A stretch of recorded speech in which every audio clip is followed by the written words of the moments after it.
حسبي ربي جل الله ما في قلبي غير الله نور محمد صلى الله لا إله إلا الله حسبي ربي جل الله ما في Assalamualaikum warahmatullahi wabarakatuh.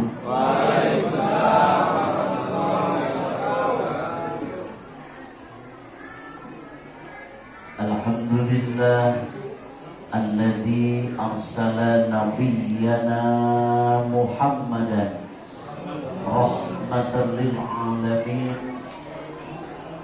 Wassalatu wassalamu ala sayyidina wa maulana Muhammadin khatamin nabiyyin wa ala alihi wa ashabihi ajma'in, amma ba'du.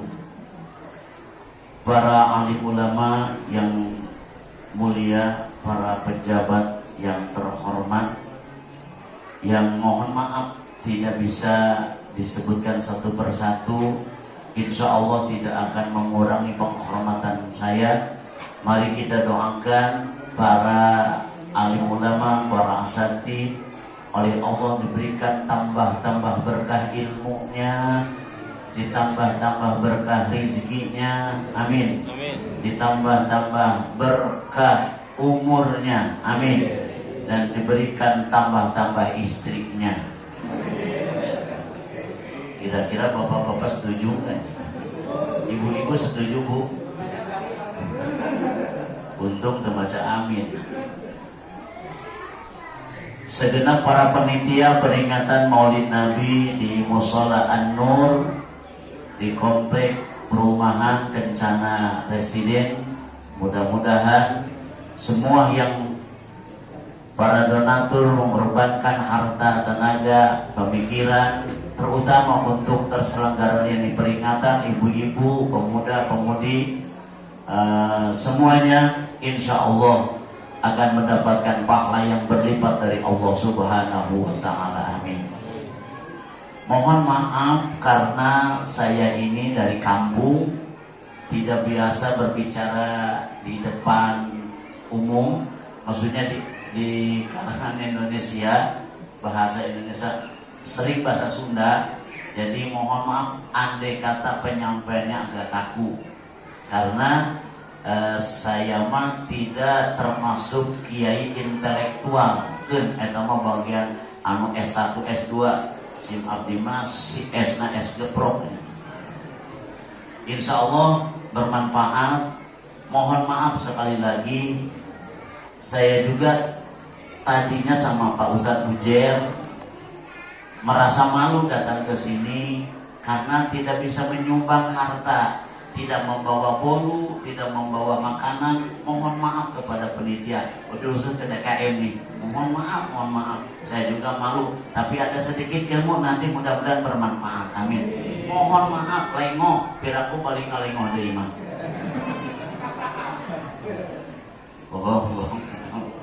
Hadirin wal hadirat rahimakumullah.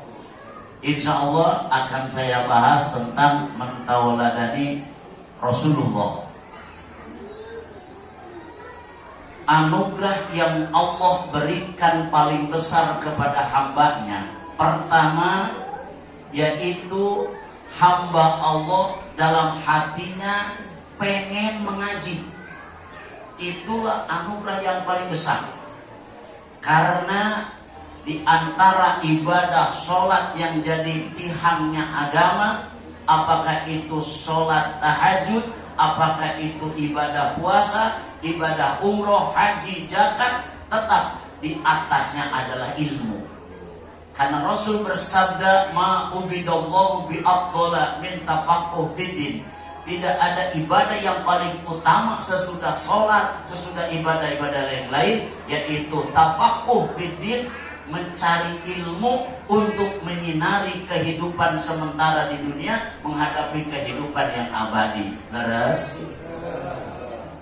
Kata Rasul bersabda, al ilmu nurun, ilmu itu cahaya, ilmu itu penerang.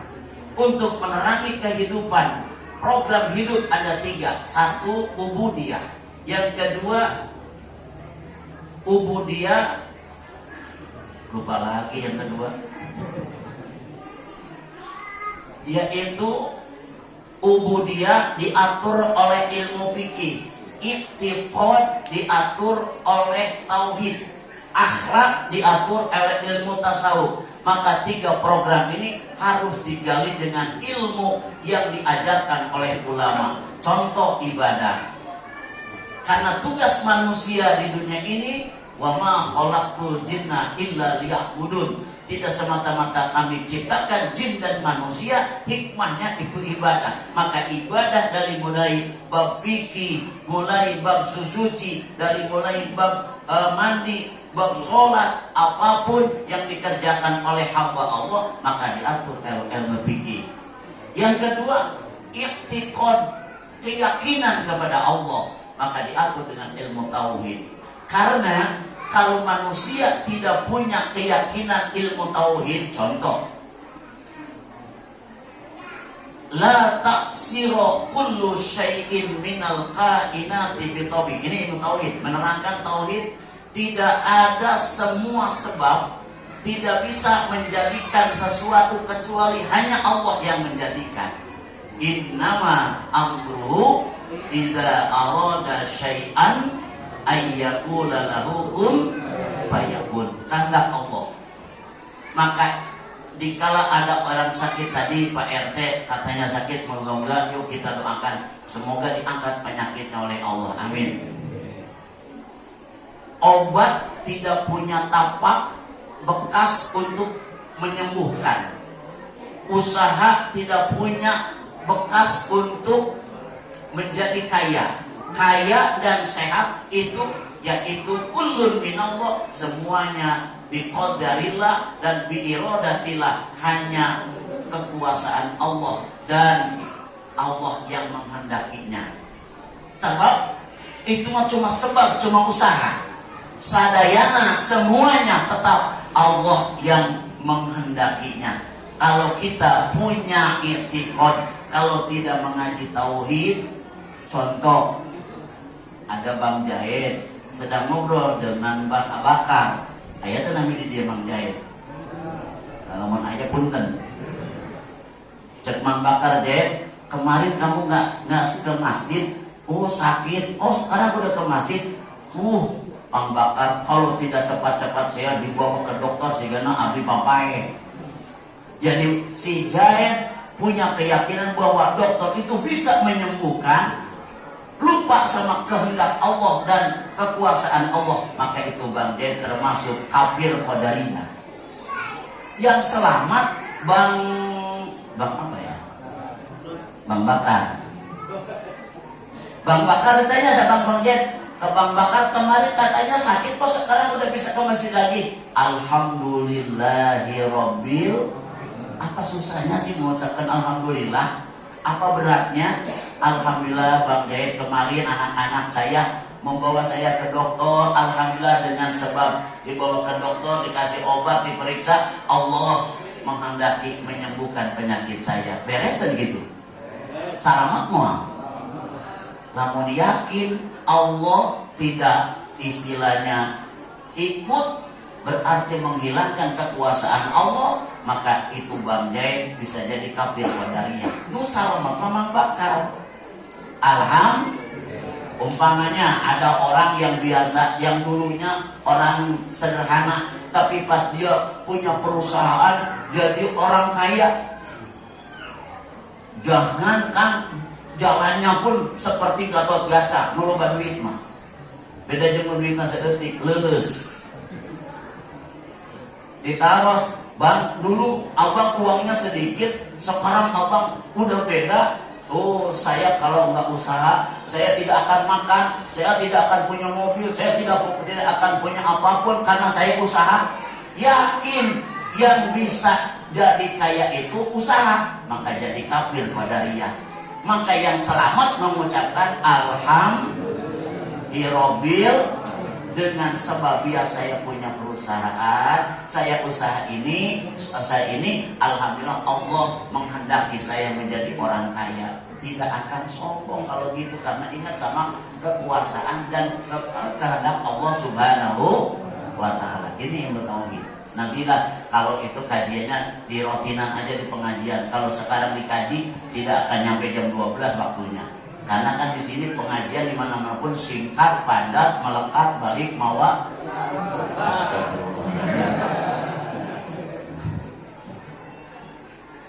Yang ketiga akhlak. Akhlak kepada Allah, akhlak kepada manusia. Itu diatur dengan ilmu tasawuf, yaitu mengkaji diri, mengkaji batin, mengkaji hati. Maka kata Imam Ar-Rafi'i berbicara, goyatu taqwa alla taro nafsaka khairan min ahadin. Jadi puncaknya takwa itu adalah orang tidak melihat kepada dirinya lebih baik daripada orang lain. Itu orang yang paling hebat, takwanya di atas takwa. Goyatu takwa, puncaknya takwa, alla taro nafsaka khairan min ahadin. Kamu tidak melihat diri kamu lebih baik daripada orang lain. Bahkan harusnya begini dibalikan. Orang lain yang lebih baik, kita yang jelek. Kita maka enggak. Orang lain yang kita yang. Bahkan saya sarankan nih tasawuf harus hilangkan sifat suudon, buruk sangka kepada orang lain. Karena kata Rasulullah Sallallahu Alaihi Wasallam, suudoni yurisu su'al maut maita. Punya sifat buruk sangka terhadap orang lain, maka akan diwaris mati jelek. Na'udzubillahimin. Yuk kembali lagi.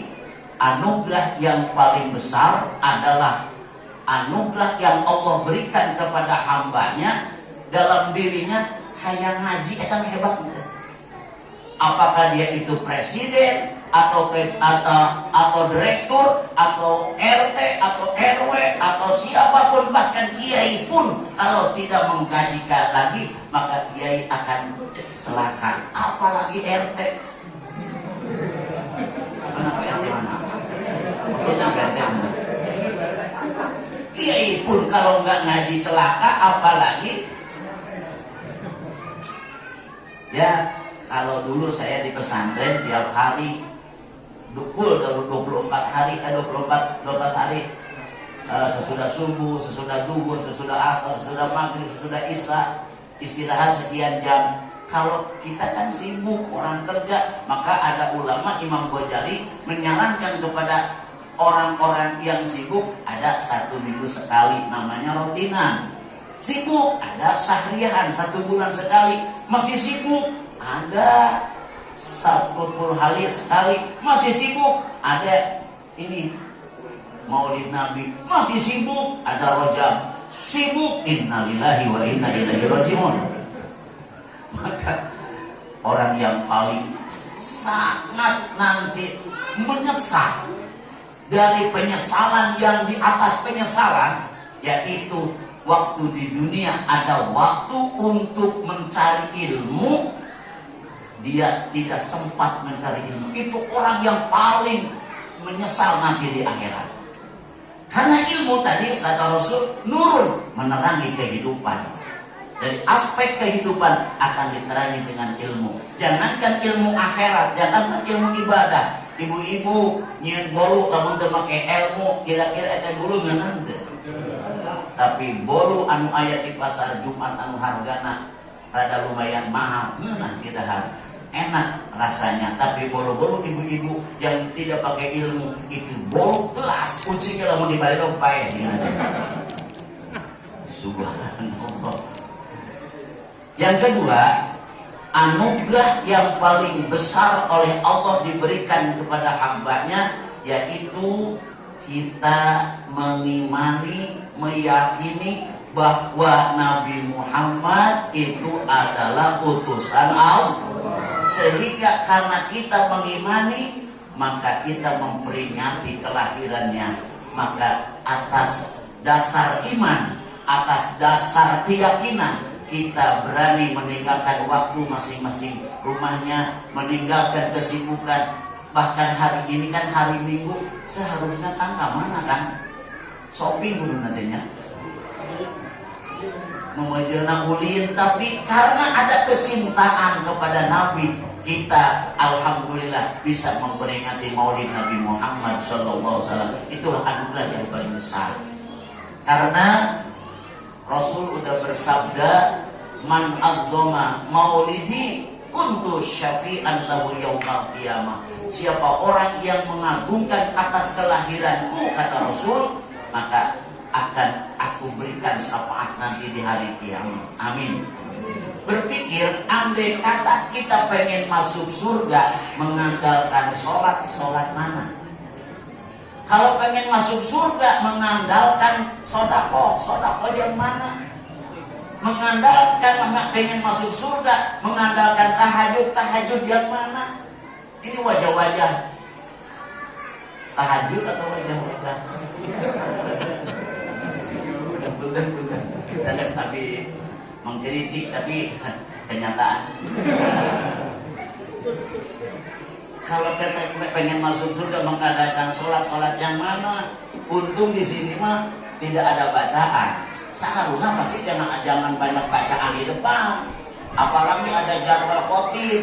Pas kita sedang sholat, khotib Jumat depan Pak Ustadz Junaid. Kan dia berpikir, goblok si Junaid, saya nggak setuju itu si Junaid baca khutbahnya lama. Nah, kalau kadang-kadang saya terasa sedang sholat itu membaca cap samping, ada gajah duduk, ada wadimor. Kalau ini namanya BHS, ini namanya BHS. Harganya lumayan mahal. Ya yang pakai. Alhamdulillah ini berita di DKM, tapi bukan DKM sini, DKM Cikuya. Nah, alhamdulillah, punten. Anu dipakai itu mas sambil malurah. Punten.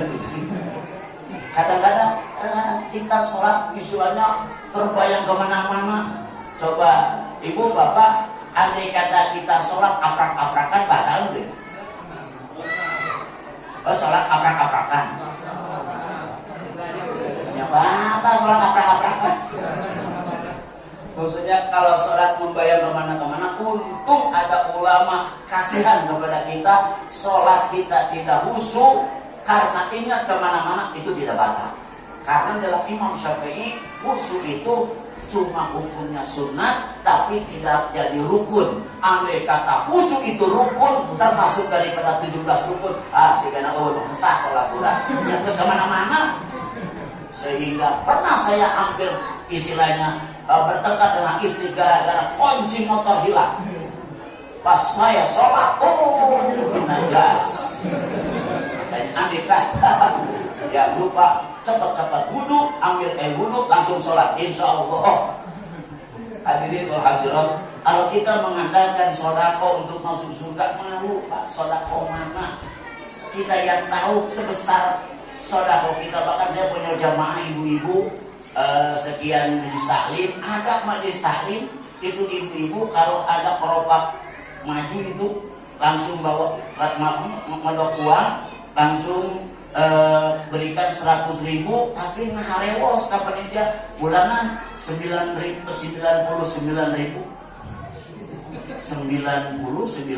berarti sodakonya.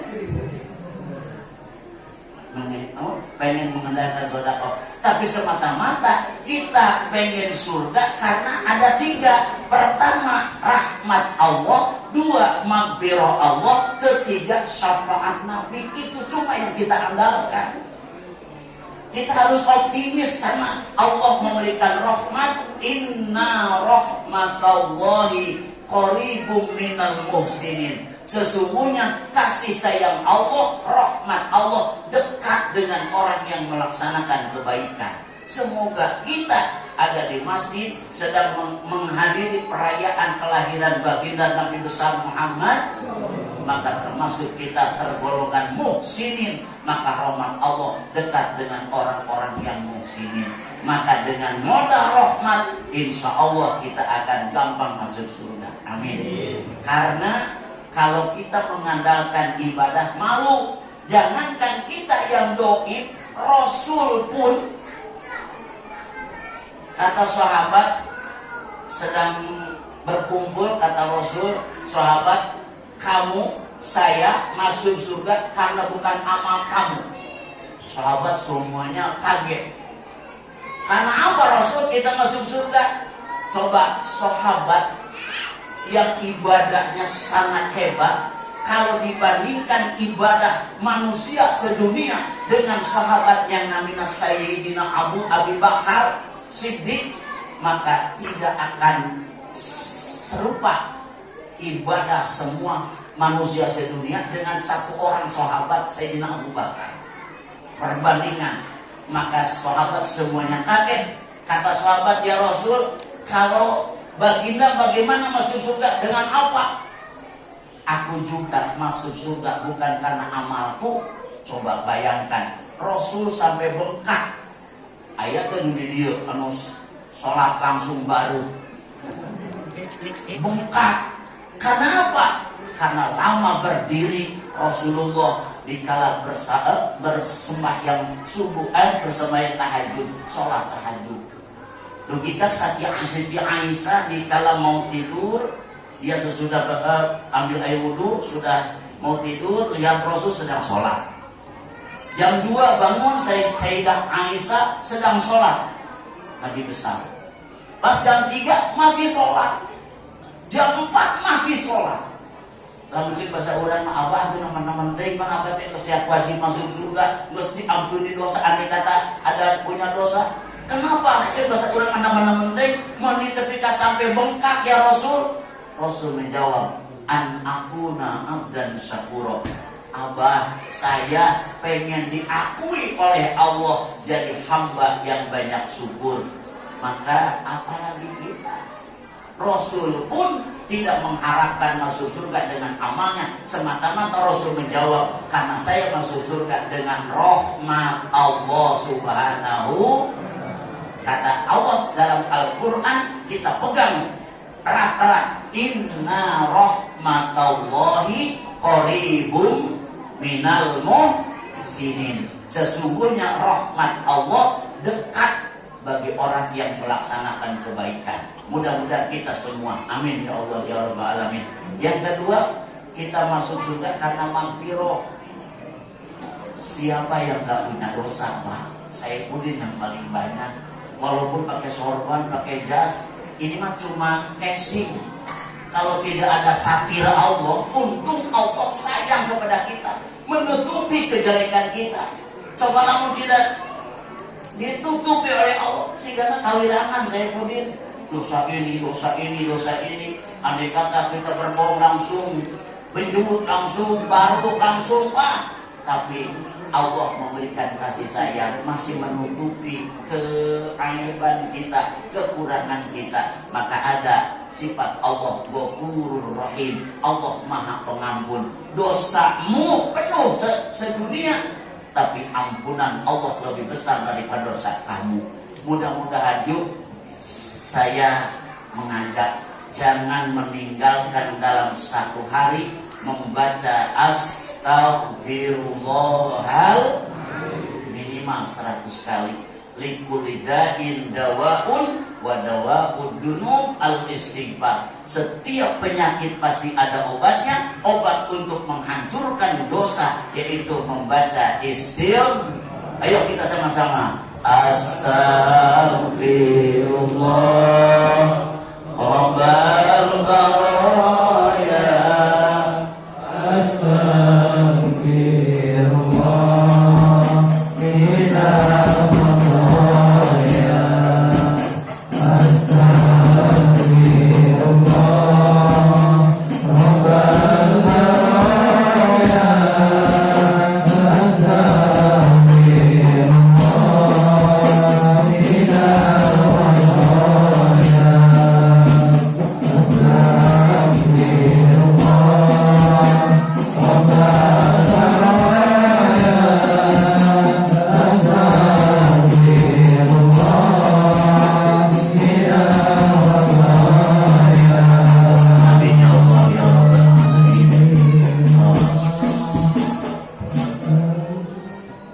Nanti sambung lagi. Yang ketiga, harapan kita pengen masuk surga mengandalkan syafaatul ummah. Syafaati hakun di ahlil kabair. Pembelaanku pasti ada lil ahli kabair, bagi orang yang banyak dosa tapi dia bertobat. Siapa yang gak punya dosa? Kan abdi pangseunana. Tapi Allah akan mengampuni dosa kita andai kata kita bertobat. Dan Rasul pun akan memberikan syafaat kalau kita bisa bertobat dan menerima itu pekerjaan kita adalah salah dan dosa. Mudah-mudahan andalan kita yang tiga ini kita harapkan mudah-mudahan bisa berhasil nanti di akhir hayat. Amin ya Allah ya Rabbal alamin. Hadirin wal hadirat rahimakumullah. Modal untuk mencintai atau keyakinan kita kepada Nabi Muhammad, menteladani akhlak Rasul itu harus ada modal. Modalnya apa? Modalnya yaitu mahabbah. Apa arti mahabbah? Mahabbah artinya cinta.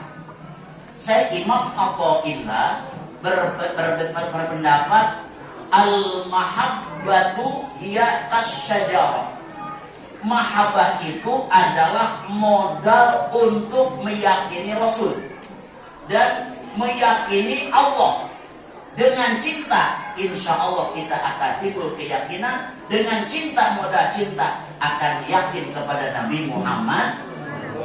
Maka Imam Athaillah berpendapat al-mahabbatu hiya kasyajarah. Kecintaan itu, mahabbah itu bagaikan pohon. Jadi kita merayakan Maulid Nabi sedang mengukur sampai di mana kualitas pohon kita, pohon cinta. Berapa tahun itu pohon berdiri, hidup. Kalau pohon itu tidak berbuah, bagaimana akibatnya? Maka kata Imam Athaillah, wa thamaratuha al-mutaba'atu, maka buah daripada cinta adalah mutaba'ah, mengikuti Nabi Muhammad Sallallahu Alaihi Wasallam. Maka kita bisa menteladani akhlak Rasul karena kita punya modal mahabbah. Tidak cukup dengan mahabbah, karena mahabbah bagaikan pohon. Pohon tidak cukup bukan berbuah, tidak cukup hidup, tetap itu pohon harus berbuah. Setiap berbuah pasti pohon ada, tapi bila mana pohon ada belum tentu berbuah. Banyak pohon yang tidak berbuah, akibatnya itu pohon ditebang langsung dijenaun. Maka pengajian peringatan Maulid sedang mengukur sampai di mana pohon cinta kita kepada Allah, kepada Rasul. Maka buah daripada pohon cinta itu adalah mutaba'ah. Apa artinya? Mengikuti. Logika gila. Kita pangkatnya tabe, mengikut. Nabi pangkatnya matbu, yang diikuti. Tabe dan matbu itu akan sama, akan ittisal, akan nyambung karena ada tabe dan matbu. Logika kene, cikina canggah hati kene encan. Kang DKM namanya loh. Kang Adi bawa motor NMAX. Itu NMAX itu tulisannya salah karena nun mat imayunan mim igom iguna. Jadi harus diigomkeun, jadi bukan NMAX tapi menurut ilmu tajwid. Jadi saya berpikir itu NMAX nun mati menghadapi mim kan harus dimasukkan nunnya sama mimnya, disebut igom-iguna, hurufnya obat ya, nun mim mau.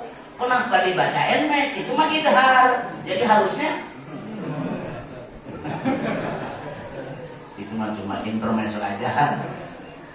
Terus kan sampai jam berapa? Ini udah jam 10.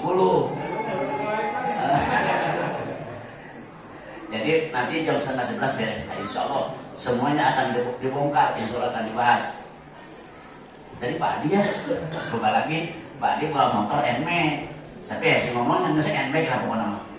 Bawa motor sama ibunya di belakang mau ke pasar Jumat. Itu namanya roda belakang namanya tabe kita yang mengikut. Roda yang depan namanya tabu yang diikut. Maka roda belakang dan roda depan nyampe ke pasar Jumatnya sama enggak? Jamnya sama, waktunya sama, harinya sama, detiknya sama. Karena ban roda belakang dan roda depan itu sama menuju pasar Jumat. Itu yang dinamakan tabe dan matbu. Makanya kata Syekh Imam Athaillah, bil mutaba'ati, karena mengikut ban belakang dengan ban depan, mengikut ke pasar Jumat, maka ittisal akan nyampe ke pasar Jumat, waktunya sama. Walaupun tidak terkejar, tapi tidak tertinggal. Sehingga ada dirinya nih. Ayat-ayat yang gampang hardi. Maksudnya tidak ada ceritanya roda belakang nyusul ke roda depan, belum ada. Walaupun tidak mengejar, tidak bisa mengejar nih ban belakang, tetap tidak tertinggal. Nyampe kemana? Pasar Jumat. Yuk kita kiaskan, ukurkan kepada diri kita. Kita namanya tabe, mengikut. Nabi namanya matbu, yang diikut. Antara tabe dan matbu tidak akan sama. Walaupun kita tidak seperti persis Rasul, tapi kita punya ittisal, karena dengan catatan bil mutaba'ati, mengikut. Walaupun tidak terkejar Rasul, tapi tetap tidak tertinggal. Karena apa? Ada cinta dan mutaba'ah. Ini hati namanya. Ya, bikin dia. حسبي ربي جل الله ما في قلبي غير الله نور محمد صلى الله لا إله إلا الله حسبي ربي جل الله